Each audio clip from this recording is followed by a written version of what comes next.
You're in the Business Insurance Zone with me, Steve Savant, national financial columnist and money color commentator. This week on The Biz, simple and straightforward retirement. And on today's show, basic retirement for most Americans with our special guest, Jonathan Illig, retirement income architect, right here on the Business Insurance Zone. When it comes to life insurance, annuities, long-term care, disability, or group pension plans, we're the news you can use. Well, welcome everyone to the Business Insurance Zone. I'm your host, Steve Savant, and we're broadcasting live to a nationwide audience of financial advisors right here in Fountain Hills, Arizona, home of America's largest fountain. And with me today to talk all that is retirement modeling, Jonathan Illig. We're talking about retirement, and when we hit the break, we were talking about most of it, we were talking about from our 55 and older. Absolutely. But young people, I think about when you and I back in the day. I mean, John, think about this. If we knew what we knew today, back then, would you have modified your behavior? Oh, absolutely. I think modify might be too small a word, Steve. I was trying to be diplomatic, you know. Yeah, very diplomatic. Absolutely. Knowing what I know today, when I go back to when I was certainly in my late 20s and absolutely when I was in my 30s, I would have modified just a tremendous amount of things that I was doing financially at that point. Well, let's talk about that. If you had to go back today in time, what are some of the things that you'd touch and address as a young person in their 30s? Well, it really comes down to savings, savings, savings. As I think most of us are aware, and probably even the young people out there listening, the earlier you start seriously saving for retirement, the easier it's going to be, the more you're going to have, and frankly, the less you're going to have to put away at your later years. And what we find is a lot of folks our age right now, I'm in my early 50s, are having to put away now in order to be prepared fairly significant amounts of money. Right. And what you're really doing there is you're making up for what you didn't do in your 30s and your 40s. So yeah, I absolutely would have modified a whole lot of things differently. And I would have also really looked at some of the things such as, frankly, permanent life insurance as a means of saving for retirement. Oh, that's strange. That I really didn't look at or frankly was even aware of back then when I was in my 30s. Yeah, there's some really new technology in life insurance, especially in indexing, that I've noticed that people are starting to look at, and as not only a supplement to 401ks and IRAs, but maybe even their actual plan. When I'm thinking about a young person today, parking money aside, and boy, you just said something to me that just is a scary thought. It is true. Most of the boomers that are 55 and older are putting huge amounts of money aside now. They've had to gear down their lifestyle. Yeah, absolutely. If a young person actually saw this, learned from our mistakes, and they could actually incorporate a system, which we have, and this is why I want to bring this up. We have a complete system. You say, Steve, I don't even know what I'm supposed to do. Well, we have great data collectors for you. We can fill out the information, and we can actually do not only budgeting, but actually forward-thinking forecasting that can really help you understand this. And if I'm under 55 today, and I'm hearing two boomers say, if we had to do it all over again, wouldn't you like to learn from our mistakes, right? I mean, this is the time to do it. Now, when I think about it, here's another thing, because you've split your basic thinking into foundation and discretionary. So when I'm thinking about that, I say, well, I want a lot of discretionary. Most people do. I do. So if I'm a young person, I have to start thinking, hey, if I want to do things, and think about this, our young people are going to be living. Any healthy, exercising person, I cannot believe the females of Gen X and Gen Y are not going to be seeing 90 all day long. I think everything I've ever read is indicating that, absolutely. So, I mean, we have to start thinking about it. And I like discretionary income. So we have to start planning, what are we going to do that we really want to do in retirement? And as we head for that, we need to start thinking, I have foundational issues, I have budgetary issues, but I also have things I want to get done here. Absolutely. So for our young people, I'm just thinking, give me another thing you think that a young person could do today to set their foot on a good footing, just to make their first step towards retirement. Oh, I'm going to go right back to what I said before. Savings, savings, Well, how much is a good, how much is that? Well, you know, it's going to vary. 10% of my budget? I would say at least 10%. So of my net, my take home. I would say 10% of your gross. Oh my goodness. Which is a lot tougher to do. It is a lot tougher tougher to do. But I've found that talking to a lot of people who did it right, so to speak, that was the rule they kind of went by. Now, most of the people, if they're going to do that, that's a chunk of change for a lot of people. It's a big chunk. Let's talk about that, because to me, that means they're going to be doing it on a monthly basis. I've done typically all my expenses and whatever I have left, and then I'm going to try to hit this number. Why I'm trying to hit this number and really deliver some consistent savings, there's this old theory that we all heard about, maybe it's new to our listeners, dollar cost averaging. I mean, we're just putting it in, and we want to be able to put in and get some growth in the market. So there's going to be some monies that are going to be tied to the market to get more equity push. Sure. There's going to be more conservative, so we have a guaranteed. There's going to be sections that are going to be guaranteed. When we're putting aside that money on a monthly basis, because that's where a lot of people are at, they don't have the kind of lump sum to do this. How most people are. Right. So if they do that, I'm thinking, like, because we're coming up on qualified plan season here pretty soon. IRAs are going to be a big one. If you're not in a 401k or you have a pension, I mean, that'd be one example. Is there any other examples I should look at besides an IRA? Well, again, I think that what we call non-qualified money is always a way to go. Once you max out what you can do in what we call tax-qualified money, 401ks, IRAs, things of that nature, then you want to look at how can I save for non-qualified money. As I alluded to a few minutes ago, the certain forms of permanent life insurance are an excellent way to save for retirement. And one of the things I would say that we were speaking of there, or what I was thinking of when you were talking, Steve, was this. You want to start with thinking about what is going to be guaranteed down the road. In other words, what type of savings can I do and what vehicle can I use that will lead to a guaranteed income or some portion of my income being guaranteed down the road, because people don't tend to think about that. But it becomes in the income planning process, when I'm sitting down with somebody who's 55, 60, 65 years old, that's the biggest issue that we're looking at. It's the most important issue. Listen, we have to be able to partition. What do we want guaranteed that might be market neutral? When we come back from the break, we're going to continue our basic understanding of simple and straightforward retirement planning. And don't forget to enroll in IULUniversity.com for the best training, education, and sales support when it comes to life insurance for retirement income.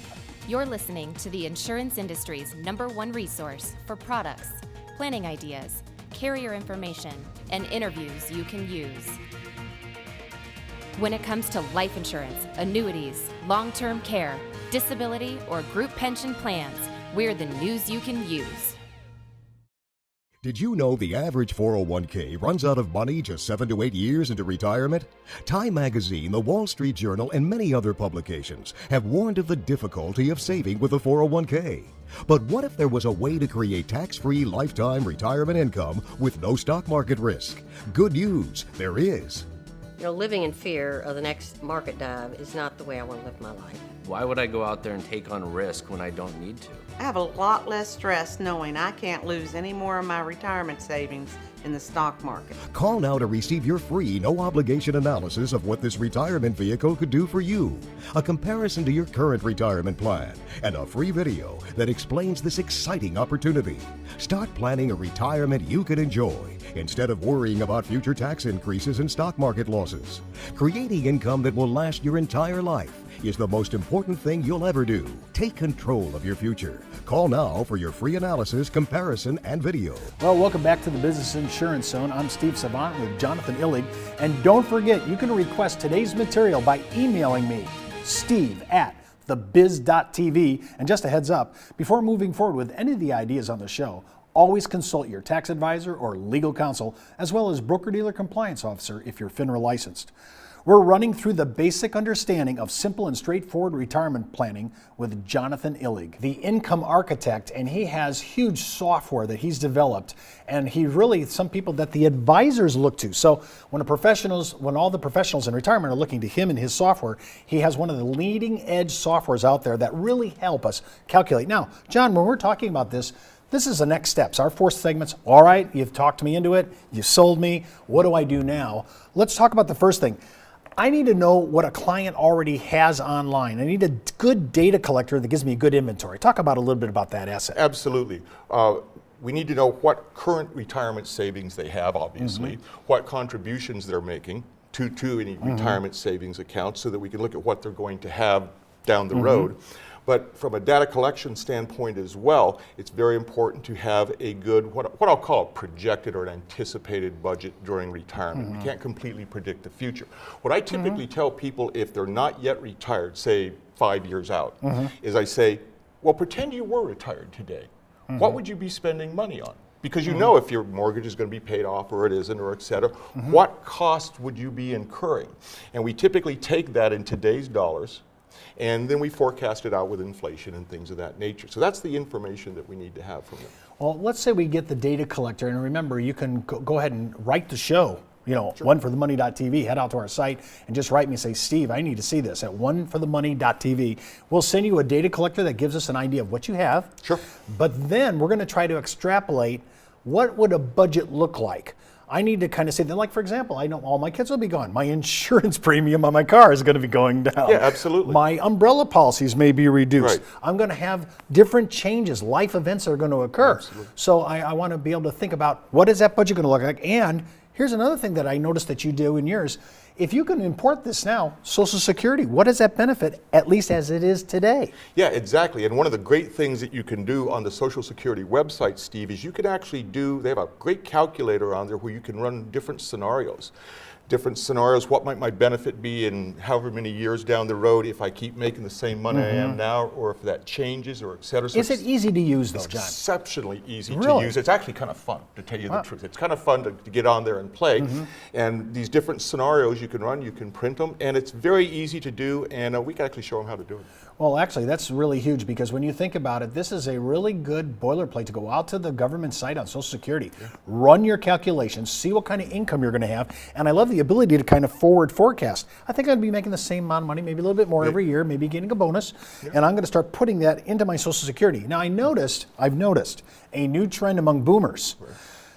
People are thinking about working till 70. Sure, very common. To take their maximum security on Social Security. When the 401k, when you're forced to take distributions by RMDs, or required mandatory distributions. Sure. I know those people are starting to move out there and to leave their 401k in the market as long as they can before that date. So even though the boomer may be, like in my age group, we're age 66 is our full retirement on Social Security. For you and I. For 4 more years, I think people are saying, forget that. We're going to hold on for 4 more years and take our maximum income. Then we'll have our 401k. It stays in the market a little longer. And people are going to be working longer because we're going to be living longer. Do you see that same trend? I see it absolutely. Unfortunately, Steve, we see a lot of people waiting until 70 to retire because of what happened to their 401ks, back in 2007, 2008, unfortunately. But it's also because of longevity, because particularly with the baby boomer generation, people like to be active. They like to be doing stuff. Yeah, when I think about it, we're the most active generation that's ever retired, and I say this with all due respect to all generations that have preceded us. When I look at the numbers of some of the contracts that we look, especially long-term annuities for guaranteed income you can't outlive, things like this, and they're looking at females in our area who they all believe are going to be all hitting their 90s, no problem, going 6, 7 years past whatever the normal mortality tables say. I think we're going to be looking for a lot longer. I mean, medical technology alone. Oh, absolutely. For that reason, when we do our retirement income forecasts for people, we always run them to at least age 90, and quite often I'm running them to 95, even see what it looks like to age 100, because they may not make it that far, but as I've always said, if you do make it that far, it's a terrible time to be broke. And so we want to be sure we have a plan in there that's going to keep them in the chips for as long as they're around. And actually, we have calculations that we can help you with this while we're collecting data, while we're actually managing and actually formatting a budget, and then finding out from Social Security, we can actually go ahead and do a mortality run. As we're closing the show, what are your number one recommendation if you had to summarize everything we just talked about today? My number one recommendation would be this: don't procrastinate on this.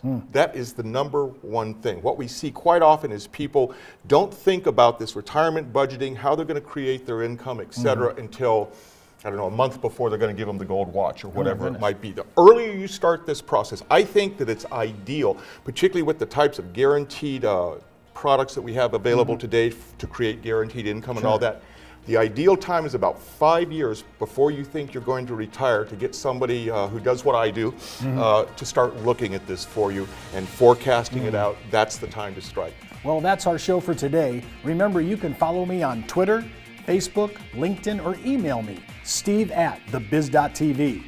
Well, that's the Buzz on the Biz for today.